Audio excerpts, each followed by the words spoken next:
Yo les petits potes, j'espère que vous allez bien. C'est votre speaker préféré MCDY. On est de retour, deuxième dimanche, deuxième vidéo. Aujourd'hui, je vais vous apprendre une façon facile et rapide de faire du riz. Alors, je sais, avant de commencer la vidéo, ne me dites pas oui, mais il va nous faire du riz. Là, là, là. Calmez-vous. C'est pas n'importe quel riz que je vais vous faire. C'est le riz que ma grand-mère m'a toujours fait depuis que je suis petit. Ok?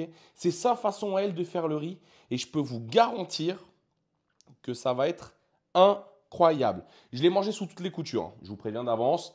Elle me l'a fait manger partout, tout le temps, constamment. D'accord? Donc aujourd'hui, je vais le faire parce que j'arrive à le reproduire. Elle me l'a appris et elle m'a montré comment faire. Et aujourd'hui, c'est à moi, à mon tour, de vous le montrer. C'est très simple et je peux vous garantir qu'une fois que vous goûterez cette recette, plus jamais vous allez changer votre façon de faire du riz. Je vous le dis. C'est une fois que vous faites cette technique-là, plus jamais vous changez. D'accord? Juste avant de démarrer et que je cuisine pour vous, mettez des likes, abonnez-vous pour ceux qui ne sont pas encore abonnés, activez la cloche des notifications et si à la fin de la vidéo, ça vous a donné envie et que vous avez faim de manger, d'accord, et que vous voulez goûter, n'hésitez pas à mettre un commentaire. Ça aide pour le référencement. C'est que ma deuxième vidéo, alors je ne m'attends pas à avoir 300 000 personnes qui la regardent, ok? Mais si au moins j'arrive à atteindre les 300, 500, pourquoi pas les 1000 vues, d'accord? Et qu'on arrive à atteindre peut-être les 50, 100 likes, ça serait vraiment incroyable pour une première vidéo, ok? Et pour une première recette de cuisine. Donc, c'est parti. Aujourd'hui, j'ai ramené ma petite GoPro pour vous filmer mes mains. En même temps, comme ça, je vous montre comment je fais. Tac, tac, tac, hop, on est d'accord? Et ça va bien se passer. On va démarrer. Donc, les ingrédients, c'est simple, je vous les mettrai en description. Ok? Ils seront en description de la vidéo. Ce que vous avez besoin donc, pour pouvoir faire. La technique, regardez la vidéo, c'est plus simple. Comme ça m'évite d'écrire un gros pavé. Et puis, je pense que vous allez apprécier. Donc, pour faire le riz façon mamie, en portugais, o arroz d'avo. Ok? Pour les bilingues, ça se passe bien. Pour les personnes qui ne sont pas bilingues, comme je vous l'ai dit, c'est traduit, le riz de mamie. Ok? Pour ça, vous allez avoir besoin d'une carotte, d'un ail, d'huile d'olive. Celle-là, c'est Made in Portugal, incroyable, faite par mon grand-père. Je peux vous dire qu'en bouche, c'est magnifique. D'accord? D'un bouillon Knorr. Ce petit cube-là, c'est incroyable. Il ne faut pas oublier. Et bien sûr, la pièce maîtresse, le riz. Bon, là, j'ai pris du riz basmati hein, de chez Auchan. On s'en fout d'où ça vient, de la marque de toute façon. Ce qui compte, c'est vraiment que vous preniez du riz, ok, et que vous suiviez bien la technique qu'on va utiliser, ok. Pour commencer, on ne s'occupe pas des fourneaux, on passe à l'étape fourneau après, ok. Donc, pour commencer, vous allez prendre 2-3 gousses d'ail, d'accord. Et c'est là que la préparation elle est importante parce que c'est la façon de comment vous allez le cuisiner et de comment vous allez le faire qui va donner son goût en fait au riz et qui va se distinguer, d'accord. Là, on est sur un ail directement importé du marché de Rungis, hein, d'accord. C'est pas de l'ail acheté chez Carrefour, mais même si de toute façon il serait acheté chez Carrefour, ils viennent tous du même endroit. Donc vous prenez 3 petites gousses d'ail, ok. Pour ceux qui connaissent pas la technique pour éplucher l'ail plus rapide, la main ou le couteau, hop, vous avez entendu. L'ail a chanté et on l'épluche. Bien sûr, ça va vous aider à l'éplucher. Ok? Vous faites ça, donc pareil pour les trois petites gousses d'ail. J'utilise pas le couteau parce que le couteau que je vais utiliser, c'est un couteau qu'on m'a acheté cet été au Portugal. Autant vous expliquer que la dernière fois que je l'ai utilisé, je me suis fait un doigt. Donc, on va éviter. Ok? Je vous épluche ça tout de suite. Hop, tac. Deuxième petite gousse d'ail. Hop. Ça, c'est bien quand il répond tout de suite. Hop. Et vous avez vu, ça aide en fait à déplucher. Vous dépluchez plus rapidement votre ail en faisant comme ça. Ceux qui ne connaissent pas la technique, moi, je vous l'apprends. Hein. Ce n'est pas moi qui l'ai inventé, je vous précise d'avance. C'est connu depuis la nuit des temps. Et c'est surtout en fait que ça vous aide à éplucher plus rapidement. Vous avez vu? Je ne sais pas si vous avez entendu le tout petit bruit que ça a fait. Et le petit bruit que ça a fait automatiquement, mais ça fait la différence. Donc là, on a les 3 gousses d'ail. Ok? Très important. Ensuite, la carotte. Petit épluchage de la carotte. Alors, la mienne est un peu molle, la carotte là que j'utilise. C'est pas très très grave en vrai parce que justement, vous allez voir à quoi elle va servir. Et comme je vous explique, franchement, c'est pas forcément la qu'elle soit molle ou dure, la carotte, ça change pas grand chose. C'est la façon que vous allez l'utiliser qui va changer la donne. Ok? Hop, tac, on met tout là.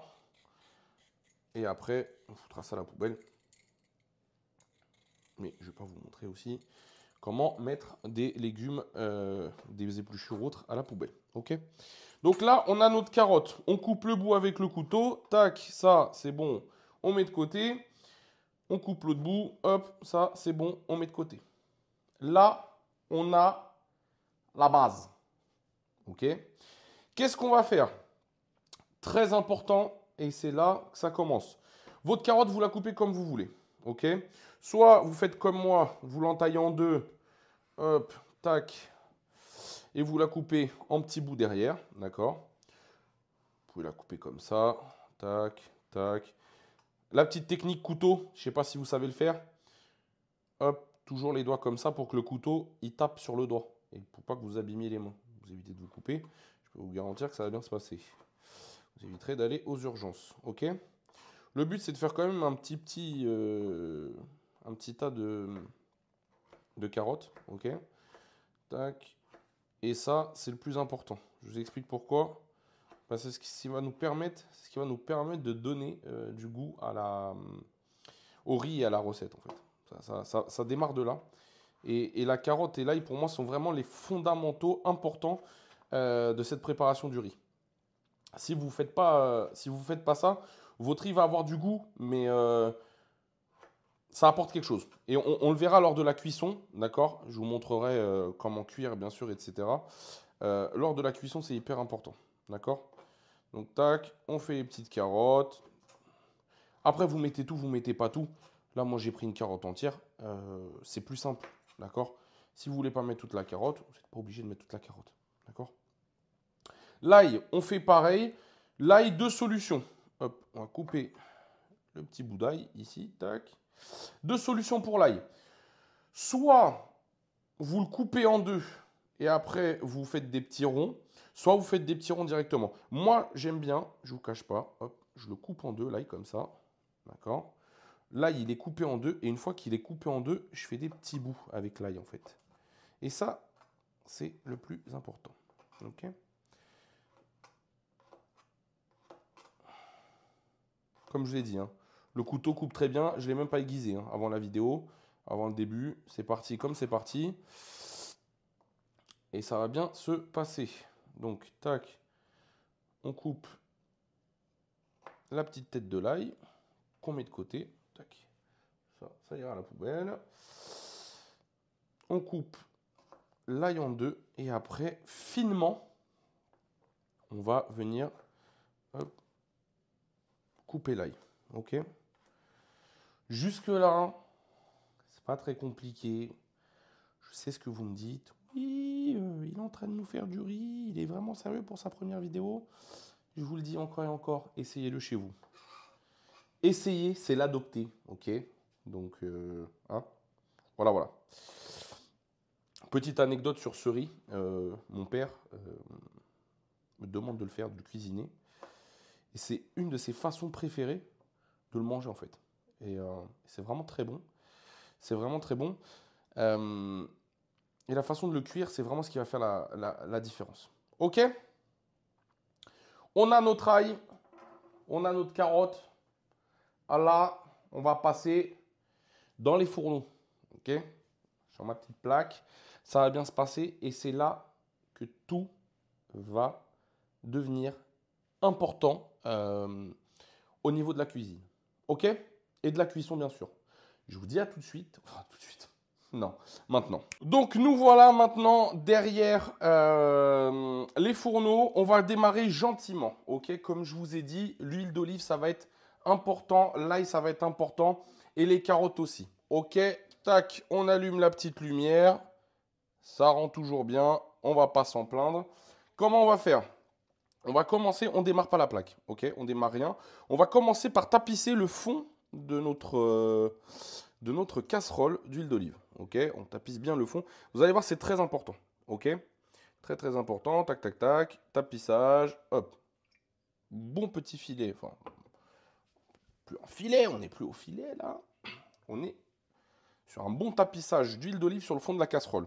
On démarre, hop, la casserole, la plaque à induction. Si cette dernière souhaite fonctionner. Les gens vont dire, putain, le mec, première vidéo, il sait déjà pas utiliser sa plaque. Et non, elle a été nettoyée. 5, ok, on active, on met à 5. Là, l'huile d'olive va commencer à chauffer. Le but, c'est de faire du feu doux pour commencer, pour pas qu'il y ait trop de problèmes. D'accord? Donc ça, c'est hyper important. Je vais me munir, hop, d'un petit ustensile qui s'appelle une cuillère. Et ça va bien se passer. On va démarrer donc l'huile gentiment. D'accord? À cette huile-là, on va mettre l'ail, hop, qui va en fait commencer à frire. Et ça, c'est hyper important, ok? C'est à partir de là que ça démarre et que c'est hyper important. Tac, on met de l'ail. Après, bien sûr, vous jaugez en fonction du nombre de personnes que vous avez chez vous, d'accord? Le but, c'est pas non plus de faire à manger pour un régiment si vous n'êtes pas un régiment. On met l'ail, on met de la carotte, tac. Vous y allez, hein, vous faites plaisir. Hein. Je vais peut-être pas mettre toute la carotte que j'ai coupée, mais quand même. Ok? Tac. Donc là, comme vous voyez, ça frit. D'accord? On est toujours à 5, feu doux. Tac. Allez, feu moyen, on va dire. Et ça commence à frire.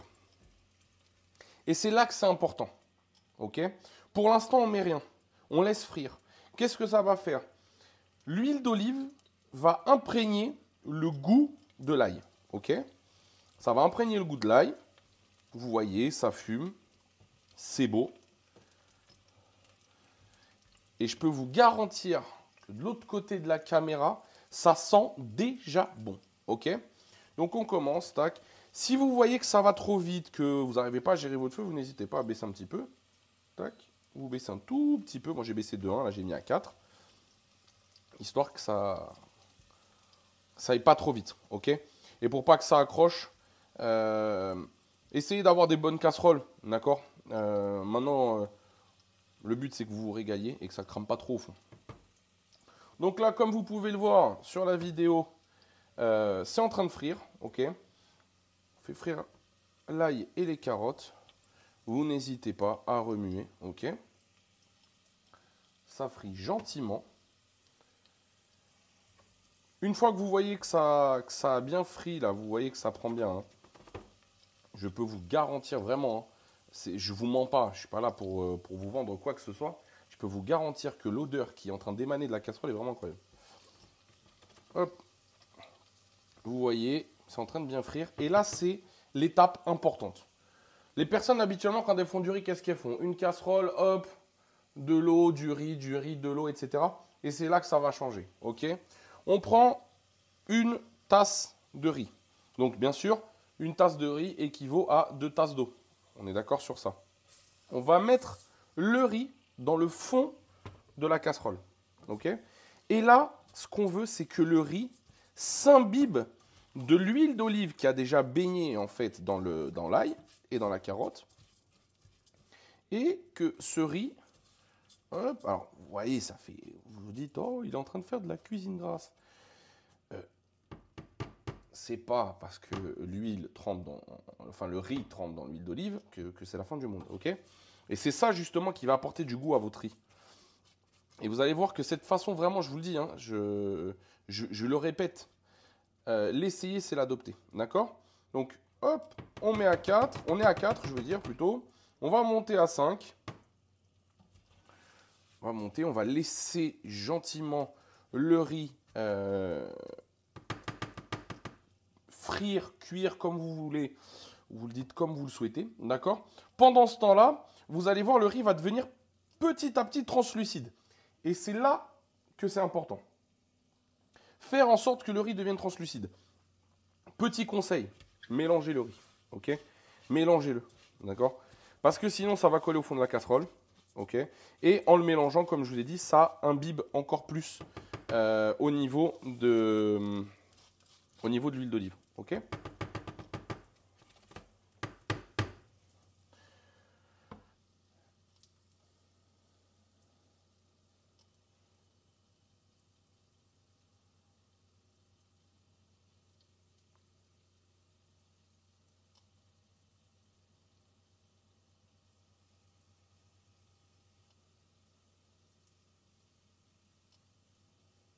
Une fois que votre riz prend, continuez de le touiller, hein, bien sûr. Je ne vous dis pas de le touiller pendant 3 jours, mais au moins de le touiller. Vous voyez, ça commence à frire. Et c'est là qu'on met de l'eau. Donc, comme je vous ai dit, une tasse de riz, 2 tasses d'eau. Hop là. Tac. On entend l'eau qui bout. Hop. Comme vous voyez, l'huile d'olive va remonter. D'accord? Et c'est là que le reste arrive et qu'il est important. Petit cube de bouillon Knorr. Alors au poulet, au bœuf, ce que vous voulez, vous le mettez dedans. D'accord? Vous allez assaisonner avec du sel.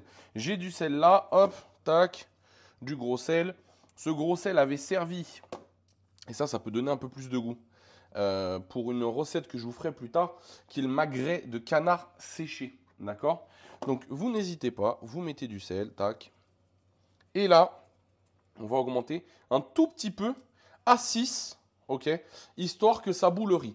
Pendant que le riz bout, je ne vais pas vous laisser le tout attendre que l'eau s'évapore et qu'on puisse le manger.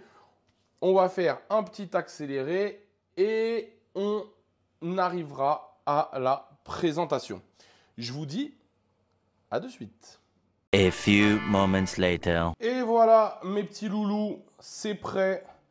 Je vous montre ça. Je vais éviter de me cramer les doigts parce que sinon, je vais finir aux urgences. Donc, je vous montre. Voilà, hop, le riz, façon de ma grand-mère. Je vous le montre sous tous les angles. Et après, on attaque le dressage. Donc, voilà, le riz est prêt. Vous goûtez, bien sûr. D'accord? S'il manque un peu d'assaisonnement, vous assaisonnez. Deux solutions pour le dresser. Soit vous faites la solution de la flemme du jeudi soir. On a fini le petit entraînement de foot, on a envie de faire manger, tac, on fout dans un truc. Moi, je vais faire un petit truc sophistiqué. Un petit emporte-pièce sur une assiette. Ça, c'est pour les romantiques. Ceux qui ont envie de faire un petit dîner aux chandelles à leur copine alors qu'elle revient de travailler, etc. Petit emporte-pièce. Je ne vous demande pas d'être Philippe Etchebest quand vous faites un emporte-pièce, d'accord? Ou d'être un autre chef étoilé. Juste faites ça bien, quoi. Hop. Et après, bah, le riz, vous le servez avec ce que vous voulez. Hein. Vous pouvez le servir avec du poulet, vous pouvez le servir avec du bœuf, etc. Tac. Vous prenez votre emporte-pièce, ce que j'aurais dû faire dès le début, le décaler sur le côté pour pouvoir après présenter votre accompagnement. Moi, je remets ça sur la plaque de cuisson qui est en train de refroidir. Et mesdames et messieurs, ça bouge. Notre petit riz dans l'emporte-pièce. On enlève l'emporte-pièce. C'est incroyable. Hop, ça part à laver. Et mesdames et messieurs, maintenant, instant, celui que je préfère le plus, et c'est pour ça peut-être que je fais une chaîne de cuisine, l'instant dégustation. Hop. C'est vraiment pour pas péter le truc de l'emporte-pièce.